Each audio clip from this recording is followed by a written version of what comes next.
फलाभ्यां चूडालंकृत सशिकलाभ्यां निजतपफलाभ्यां भक्तेषु प्रकटित फलाभ्यां भवतु मे शिवाभ्यां मस्तोक त्रिभुवन शिवाभ्यां हृदि पुनर्भवाभ्यां मानन्दपुरधनुर्भवाभ्यां न तिर्यं नमस्ते नमस्ते महादेव शम्भो नमस्ते नमस्ते नमस्ते दयापूर्ण सिन्धो नमस्ते नमस्ते नमस्ते प्रसन्नात्मबन्धो नमस्ते नमस्ते नमस्ते नमस्ते महेशा सस्वच्छ्री गिरिमूर्धनि त्रिजगतां रक्षाकृतिं लक्षितां साक्षादक्षत सत्कटाक्ष सरणि श्रीमत्सुधावर्षिणी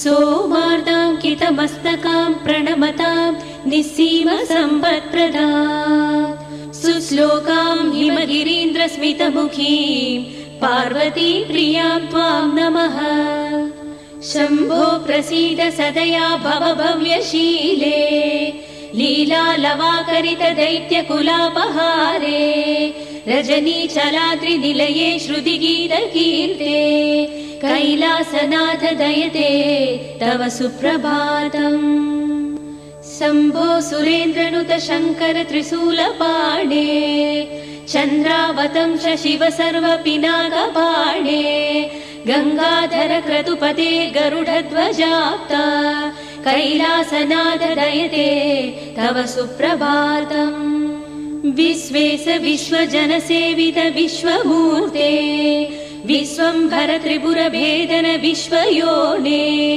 फालाक्ष भव्य गुण भोग विभूषणे सा कैलासनाथ दयते तव सुप्रभातम् कल्याणरूप करुणाकर कालकण्ठा कल्पद्रुम प्रसव पूजित कामदायिन् दुर्नीति दैत्य दलिनोद्यत देवदेव कैलासनाथ दयते तव सुप्रभातम् गौरी मनोहर गणेश्वर सेविताग्रे गन्धर्व यक्ष सुर किन्नर गीत कीर्ते घण्टालवंपि फणिकुण्डल मण्डितास्य कैलासनाथ दयते तव सुप्रभातम् नागेन्द्रभूषण निरीहित निर्विकार निर्माय निश्चल निरर्गल नागभेदिन् नारायण प्रिय नदेष्टद निर्मलात्मन्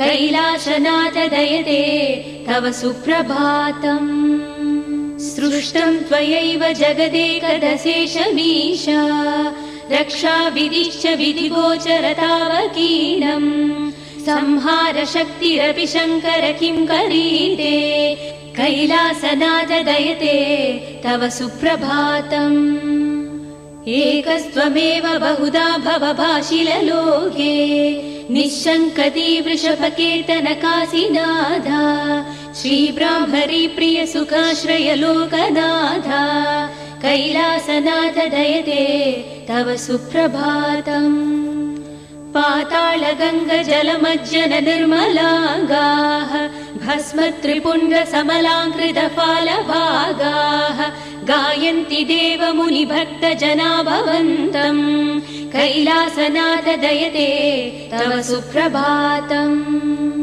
सारस्वताम्बुयुत भोगवती श्रितायाः ब्रह्मेश विष्णुगिरिचुम्बित कृष्णवेण्याः सोपानमार्गमधिरुह्य भजन्ति भक्ताः कैलासनाथ दयते तव सुप्रभातम् दक्षयज्ञ विध्वंसक श्रीगिरिजापदे भोला शङ्कर गौरी प्रिय निज भक्त सुलभ व्याघ्र चर्माधरा नीलकण्ठ भस्माधरा कैलासनाथ दयते तव सुप्रभातम् भक्त मार्कण्ड प्रिय वरदो भवाः मृत्युञ्जयाय जय शङ्करेन्द्राः माता विशालाक्षि पते श्री काशीनाथाय नमः कैलासनाथ दयते तव सुप्रभातम् नागाभरणभूषिताय दैत्यकुलान्तक दिव्यमूर्ते हिमशैलशिखराग्रलिङ्गोद्भवकारुण्यमूर्ते नाट्यप्रिय नटराज शिवताण्डव उग्रमूर्ते कैलासनाथ दयते तव सुप्रभातम् गङ्गा गौरी च मकरन्दरसानुविद्ध ओङ्कारगीतनिनदैः सह सेवनाय निर्यातुपान्त सरसि कमलोदरेभ्यः कैलासनाद दयते तव सुप्रभातम् श्रीशङ्करभीष्टवरदाखिललोकबन्धो श्रीशिवाय जगदेकदयैकसिन्धो श्रीमुक्कण्ठी भुजङ्गभूषण भक्तसिन्धो कैलासनाथ दयते तव सुप्रभातम्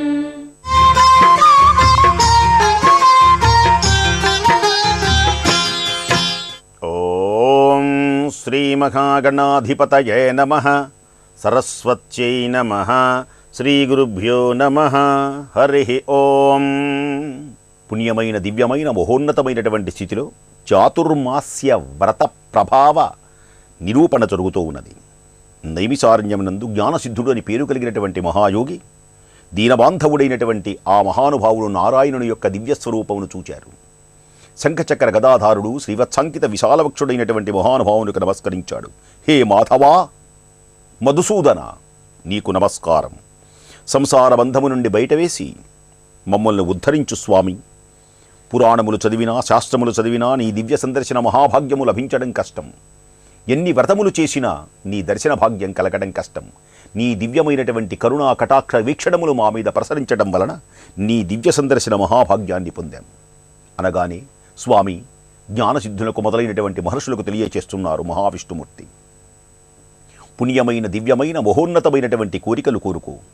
ప్రద్యుమ్న, మహర్షులు అన్నారు, నేను ఈ సంసారం నుండి విముక్తుడను కాలేక శ్రేష్మంలో ఉన్నటువంటి ఈగలాగా కొట్టుమిట్లాడుతున్నాను, అనుగ్రహించు స్వామి. నారాయణుడు పలుకుతున్నారు, జ్ఞానసిద్ధ, నీ కోరిక ప్రకారం సమస్తమైనటువంటి నీ ఆలోచనలు నెరవేరుతాయి. స్వామి, నాకు ఏ ఆలోచన లేదు. నీ పాద పద్మముల యందు మనస్సును లగ్నం చేయి. ఈ మానవ కోటిని ఉద్ధరించు. పాపాత్ములైనటువంటి మానవులందరూ తరించే మార్గాన్ని తెలియచేయి అనగానే మహావిష్ణుమూర్తి మరొక మాట అన్నారట.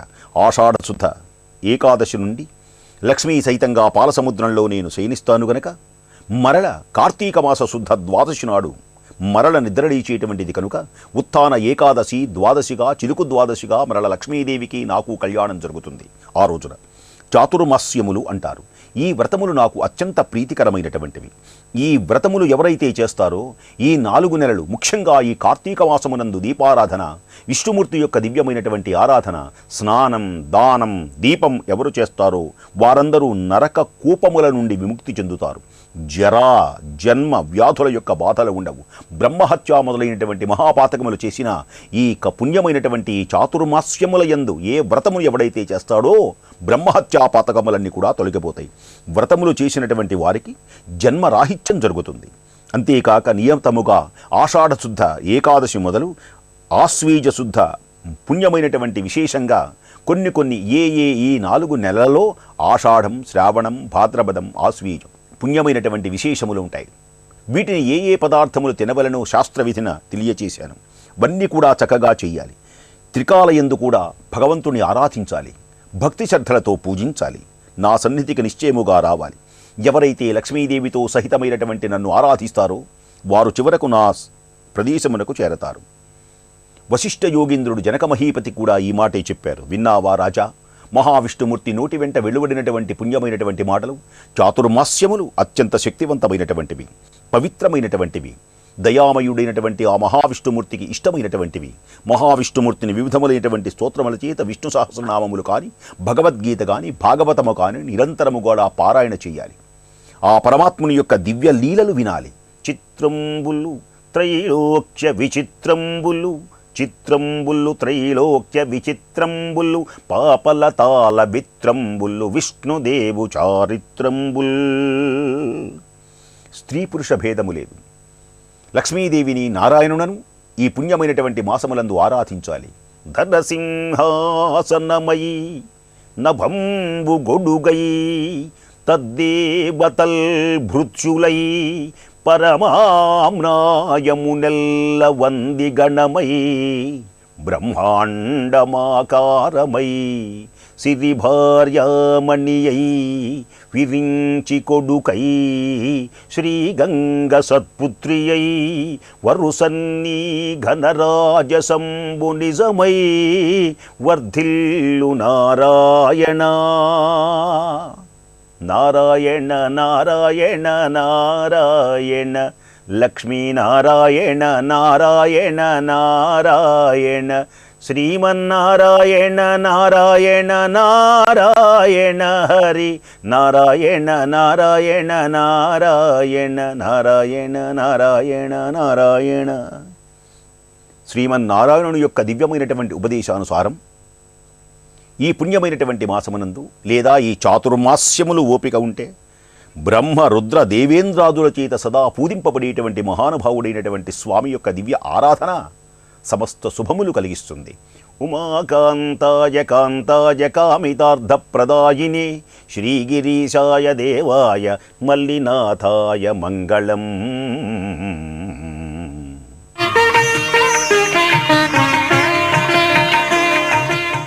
ఓం గం గణపతయే నమః.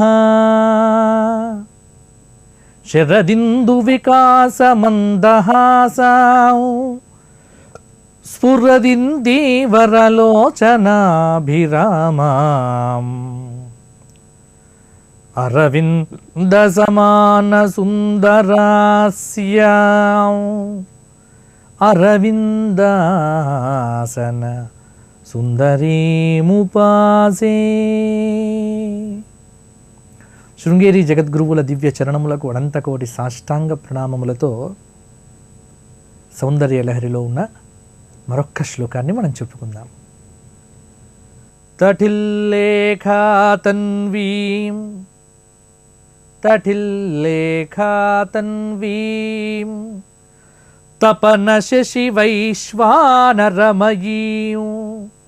నిషన్నాం షన్నామప్యుపరి కమలానాం తవ కలాం మహాపద్మాటవ్యాం మృదితమలమాయేన మనసా మహాంతః పశ్యంతో దదతి పరమా లాదలహరీం. తటిల్లేఖా తన్వీం తపన శశి వైశ్వానరమయీం. చాలా చక్కటి శ్లోకం. పరమానంద అమృతాన్ని కురిపించే శ్లోకం ఈ శ్లోకం. ఏమిటి అంటే, అమ్మా తల్లి, తటిల్లేఖ తన్వీం అంటే తటిత్ లేఖ మెరుపు తీగలాగా. తటిల్లేఖ అంటే మెరుపు తీగ. అమ్మ శరీరం ఎప్పుడూ మెరుపు తీగలాగే ఉంటుందట. అమ్మ మెరుపు తీగలాగా సూక్ష్మమై దీర్ఘమై క్షణప్రకాశక వికాసక లక్షణంతో సూర్య చంద్రాగ్ని రూపములతో సమన్వితమై షట్చక్రముల యొక్క పైభాగాన ఉన్న సహస్రారమనే మహాపద్మముల యొక్క అటవిలో కూర్చున్న సాదాఖ్యయైన నీ కలను కామాది మాలిన్యాలను విడిచిన చిత్తంతో కనుక ధ్యానించేటువంటి యోగికి పరమానంద అమృత ప్రాభవ వైభవం కలుగదా అంటున్నాడు. ఇక్కడ ధ్యానించాలి అమ్మను. అమ్మను ధ్యానించేటప్పుడు కామక్రోధ లోభ మోహ మదమాత్సర్యాదులు మనను ఉండకూడదు. అందులో కామాది మాలిన్య రహితుడు కావాలి. కామాది మాలిన్య రహితుడై ఇలా తటిల్లేఖా తన్వి చక్కటి సగుణాకారం ఆ తల్లి యొక్క రూప సౌందర్యాన్ని అలా ఆస్వాదిస్తూ, మనలో శరీరంలో షట్చక్రాలు ఉన్నాయి. ఈ షట్చక్రములలో సహస్రార చక్రం పైన ఉంటుంది. ఆ సహస్రారం, అందుకే ఇక్కడ సహస్రారం అనే పద్మ అటవిలో కూర్చున్న సాదాఖ్యయైన నీ కళ అన్నాడు. ఇక్కడ సాదాఖ్య అనేటువంటిది అమ్మవారి యొక్క కళ అని చూపించారు. ఇది చాలా ఉపాసనా వైభవము అన్నారు ఇక్కడ. అందుకే సాదాఖ్య అనేటువంటి కళ అమృతధారలను కురిపిస్తుందట. ఇప్పుడు చాలామంది మహాత్ములు అమృతధారలను అనుభవిస్తూ ఉంటారు. ఆ అమృతధారలు ఎక్కడివి అంటే అమ్మవారిని ధ్యానించటం ద్వారా వచ్చినటువంటి ఆనందం. ఇప్పుడు అమృతము అనే దానికి ఒక ఆకారము లేదు. అమృతం అంటే ఏదో ఆకారంగా మీకు ఏదో ద్రాక్ష రసంలాగానో లేకపోతే ఏదో ఒక రసంలాగానో అనుకోవద్దండి. అమృతం అంటే ఇది ఒక భావన. ఆ భావన ఏమిటి అంటే పరమానంద భావన. శరీరంలో ఎటువంటి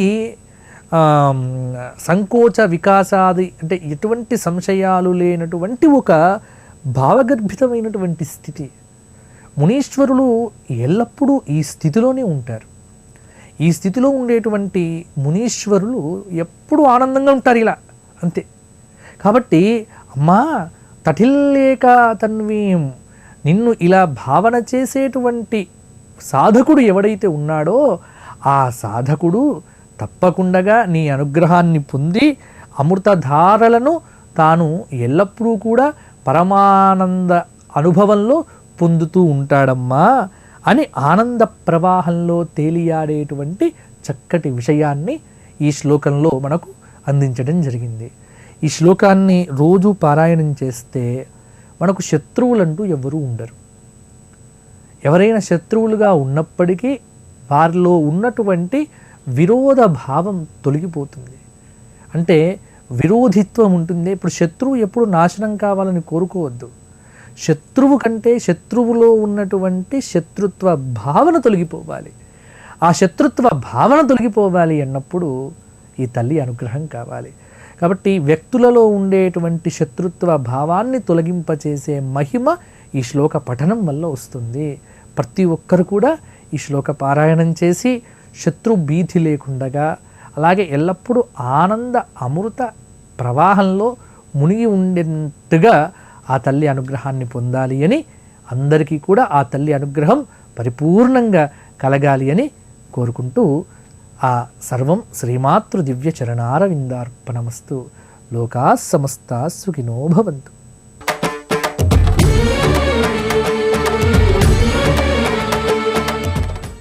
ఆయన సంతోషించి ఇప్పుడు నీకేం వరం కావాలో కోరుకో అన్నాడు. ఈయన వెంటనే నాకు ఒక మంచి కొడుకు కావాలి, ఆ కొడుకు బంగారం రంగులో ఉండాలి, వాడు చూసి చూడగానే ఎవరినైనా ఆకర్షించగలగాలి అని ఏదో అనబోయాడు. ఈ కోరికలు పెరగడంతో హఠాత్తుగా వాగ్బంధనం అయిపోయింది. అందుకే గురువుల దగ్గర ఎక్కువ కోరికలు కూడా కోరకూడదు. గురువుగారు కటాక్షించండి అంటే కటాక్షిస్తాడు. మహాత్ముల లక్షణం ఏంటంటే, గురువుగారు నేనేమిటో మీకు తెలుసు కనుక నేను ఎలా ప్రశాంతత పొందుతానో దానికి తగిన మార్గం చూపించండి అని మాత్రమే అడుగుతారు ఎక్కువ మంది శిష్యులు. ఏది జ్ఞానం వల్ల. అదే అజ్ఞానం ఉంటే ఏమంటే నేను కోటీశ్వరుని చెయ్యండి, మళ్ళీ నా కోట్లు ఎక్కడికి పోకుండా నా పిల్లలకే వెళ్ళేలా చెయ్యండి, ఆ కోట్లు ఈ కోట్లన్నీ పోగేసుకుని ఏ పాట్లు లేకుండా ఉండడానికి ఏం చేయాలో అవన్నీ చెయ్యండి అని పాపం అలా కోరికలు పెంచుకుంటూ పోతారు. ఈయనకి కోరికలు పెరుగుతుంటే నారదుడు వెంటనే వాక్స్తంభనం అయిపోయేలా చేశాడు. వెంటనే వాక్కు ఆగిపోయింది. క్షణంలో మాట్లాడదామనుకున్నాడు, మాట్లాడలేక కోరిన కోరికలు చాలండి కొడుకునివ్వండి అన్నాడు. నువ్వు ఈ రోజు నుంచి నీ 3 భార్యలకి రోజు ఒక్కొక్క పండు పట్టుకొచ్చి పెట్టు. ఏ భార్య చేతిలో పండు మాడిపోకుండా నల్లగా మారకుండా ఉంటుందో ఆవిడ సంతానం పొందుతుంది. ఒకవేళ నీ భార్యలు 3కి 3 మామిడి పళ్ళు ఇచ్చినప్పుడు ఇతర భార్యల చేతుల్లో మామిడి పండు నల్లగా అయిపోతే వాళ్ళని ఆ పండు తినొద్దను, తింటే ప్రమాదం. చేతిలో పండు నల్లగా మాడకుండా తాజాగా సుకుమారంగా రంగుతో సువాసనతో ఉంటే ఆ పండుని ఆ భార్యనే తినమను, ఆవిడికి సంతానం కలుగుతుంది అన్నాడు. అప్పటి నుంచి రాజుగారు రోజు ఏం చేసేవట, మంచి మామిడి పళ్ళు 3 పట్టుకొచ్చి భార్యల చేతిలో పెట్టేవాడు. ఎప్పుడైనా మనకి ఒక పండు కానీ లేకపోతే పత్రం కానీ భర్త గురువులు దేవతలకి నివేదన చేసి ఇవ్వగానే మారు మాట్లాడకుండా తినేయాలి. కవర్లో పెట్టిస్తే 3 రోజుల పాటు గదిలో పెట్టి కొళ్ళబెట్టకూడదు. అలా కొళ్ళబెడితే ఆ మామిడి పళ్ళ ఫలం పోతుంది, ఆ శక్తి పోతుంది. ప్రసాదం అనమాట. విష్ణోహ నైవేద్యం శిరసి గృహీత్వా, విష్ణువుకి నైవేద్యం పెట్టిన ప్రసాదం అయితే నెత్తి మీద పెట్టుకుని తర్వాత తినాలి. అదే శివప్రసాదం ఇస్తే కళ్ళకద్దుకుని భుజించాలి. రెండింటికి తేడా గుర్తుపెట్టుకోండి. ఏదన్నా ఒక విష్ణు ఆలయానికి వెళితే పండు చేతిలో పెడితే ఆ పండు వెంటనే నెత్తి మీద పెట్టుకుని ఆ తర్వాత తినండి.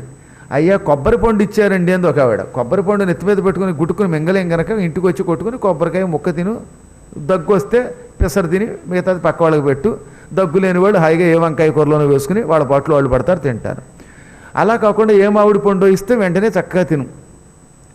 తినగలిగిన పళ్ళు తినమన్నారు తప్ప తినడానికి పనికిరాని పళ్ళు గన్నేరు పళ్ళు తినమంటారా? ఎలా తినమంటారు? కాబట్టి పిచ్చి ప్రశ్నలు ధర్మ సందేహాలు అడగకూడదు. అదే శివుడి దగ్గర నైవేద్యం పెట్టిన పదార్థం ఏ పులిహారో ఇంకో దద్దోజనం పెడితే కళ్ళకద్దుకుని అప్పుడు భుజించాలి. మళ్ళీ శివాలయంలో పత్రి చేతికిస్తే ఆకో లేకపోతే పుష్పమో దాని కళ్ళకద్దుకుని నందీశ్వరుడి మీద పెట్టేయాలి.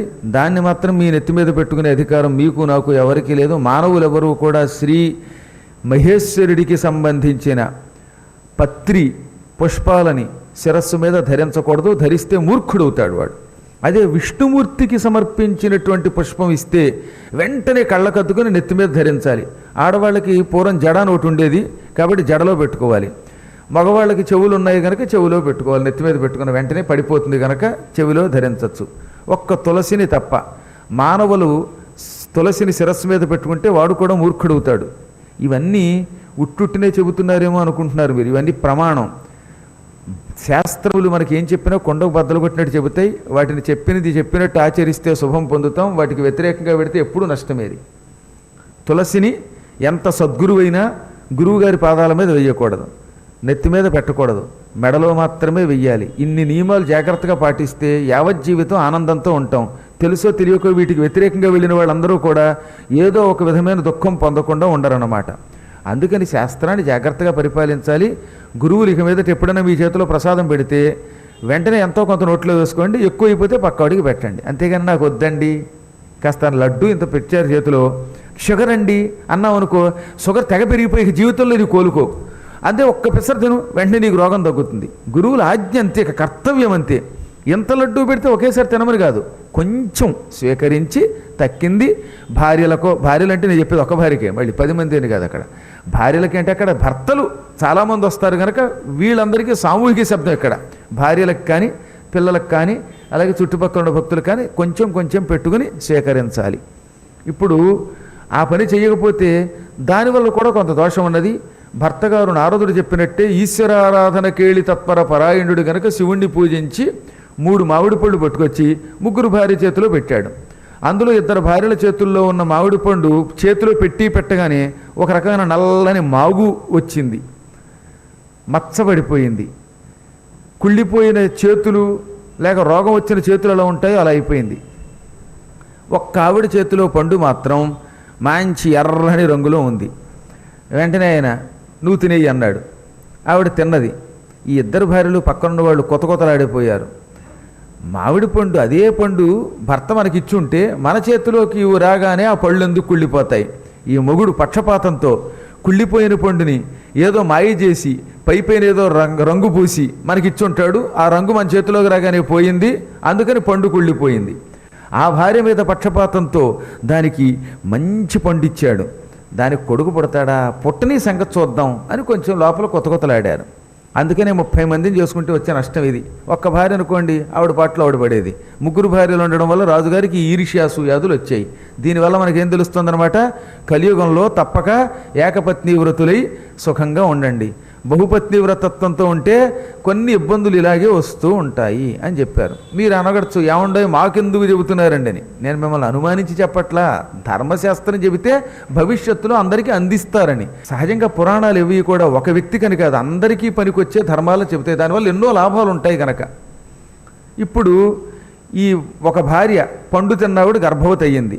నిజంగా బంగారం లాంటి కుర్రాడు ఒకడు పుట్టాడు. ఎంత అందంగా ఉండేవాడో వాడి ముఖం, వాడి జుట్టు, వాడి నవ్వు చూస్తే పండు వెన్నెలు పూసినట్టు ఉండేదన్నమాట. ఈ కొడుకుని చూడగానే తక్కిన భార్యలకి లోపల ఉడికిపోయిందనగా వాళ్ళు ఒక రోజున రహస్యంగా ఇద్దరూ కూడా చెరికాస్త విషం పట్టుకొచ్చి కుర్రాడి నోట్లో పాల రూపంలో కలిపేసి పోసేశారు. పాపం తెలియక వాడు పాలు తాగాడు. ఆ పాలల్లో ఉంది విషం. దాంతో కాలకోట విషం వల్ల వెంటనే చచ్చిపోయాడు వాడు. ఇంక ఈ చిత్రకేతు మహారాజు గారు గుండెలు బాదుకుని ఏడ్చాడు. అసలు పిల్లలు లేకపోయినా పర్వాలేదు, పుట్టిన పిల్లవాడు చచ్చిపోతే అది మరీ బాధ. అందులోనూ వాడు చచ్చిపోగానే వాడి శరీరం నీలంగా మారిపోయింది అంటే విషప్రయోగంతో వాడు చచ్చిపోయాడని అర్థమైంది. ఆయన గుండెలు బాదుకొని ఏడ్చి కుమారా ఎంత అన్యాయం అయిపోయావురా అని ఏడుస్తూ ఉంటే ఆ సమయంలో నారద మహర్షి అక్కడికి వచ్చాడు. నారదుడి పాదాల మీద పడి, ప్రభు నువ్వు గురువువి, నీ పాదాలు పట్టుకున్నాను, నీ అంతటి సద్గురువు నాకు లభించి కూడా, వంటి గురువు వల్ల నాకు సంతానం లభించి కూడా ఆ సంతానం వ్యర్థమైపోయింది, నన్ను కాపాడన్నట్ట. అప్పుడు నారదుడు చిరునవ్వు నవ్వి, చిత్రకేతు, భూమి మీద పుట్టాక చావనివాడు ఎవడన్నా ఉంటాడా? ఒకసారి చూపించు నువ్వు. ఈ భూమండలంలో పుట్టాక యావజ్జీవితం ఉట్టిగట్టుకుని ఊరేగేవాడు ఉన్నాడా? ఇవాళ వాడు, రేపు నువ్వు, గతానుగతికో లోక, ఒకడిని అనుసరించి ఇంకోడు పెడుతూనే ఉంటాడు.